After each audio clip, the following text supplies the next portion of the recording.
les points plus bas, donc on va dire. Parce que c'est et le plus ancien. C'est une fierté pour la ville de Besançon d'avoir, comment dirais-je, un talent, un génie. Bien sûr. Philippe Lebru, dès le premier échange au téléphone, ça a été un coup de cœur. Je crois qu'on a passé plus d'une heure à échanger, à parler d'horlogerie, à parler de Besançon, à parler de livres. On a passé plusieurs jours ensemble, parce qu'on a tourné 4 ou 5 jours avec Philippe dans son atelier, dans la boutique, en extérieur. On a fait différentes choses avec ses équipes. Le but était de montrer un panel assez large de tout ce qu'il fait. Et il en fait les choses. Voilà.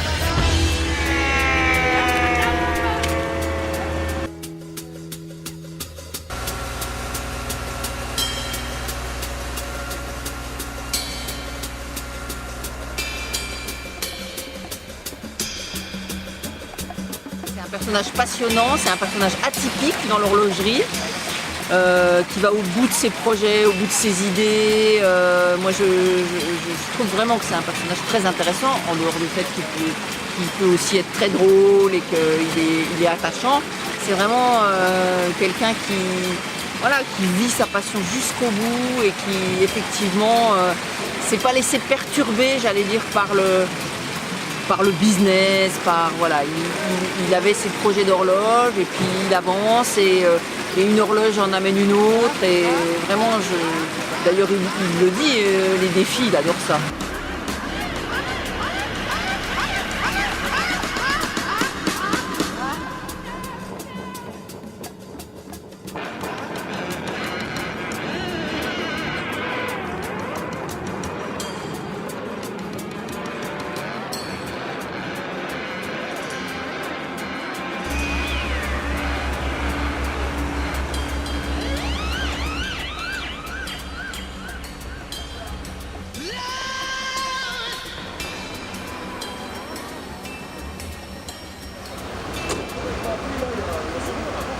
Sérieusement ou Ah oui, oui, sérieusement. que je pense réellement de Philippe Lebru?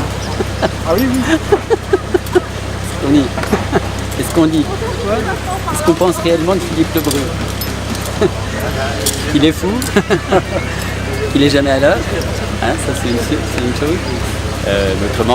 Autrement il est génial parce qu'il a toujours des super idées et puis voilà, on arrive à faire des choses super sympas avec lui.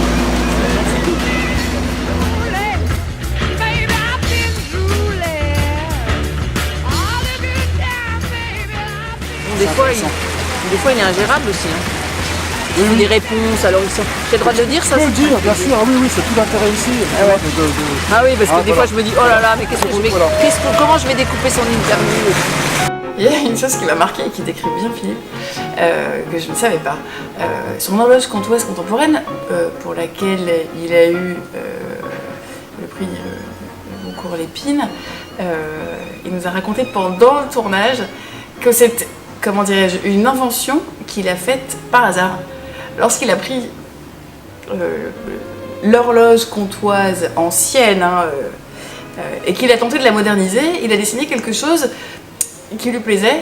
Et lorsqu'il a concrétisé le dessin, il s'est rendu compte qu'il avait résolu un problème vieux de 300 ans. Donc voilà, je trouve que ça lui correspond bien.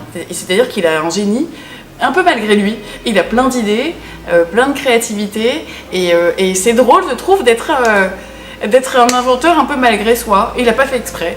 Ça, voilà, ça le raconte bien et ça m'a beaucoup plu. C'était très surprenant. J'aime bien les couleurs. J'aime bien forcément. Comment je la trouve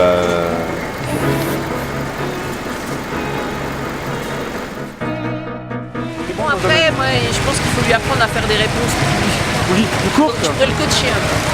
Oui, parce qu'il rajoute beaucoup d'anecdotes. Ouais, et après, moi, c'est vraiment à couper, c'est compliqué. Ou alors, une idée en amène une autre, mais c'est un peu comme dans sa vie. Alors, tu vois, en interview, c'est pas hyper pratique. Donc, du coup, ça fait aussi le charme du personnage, tu vois, il n'est pas calibré, quoi. Les gens calibrés. Voilà. Merci beaucoup. À tout à l'heure, on t'appelle. Bon, après, on sait qu'il va rappeler, mais on sait pas quand.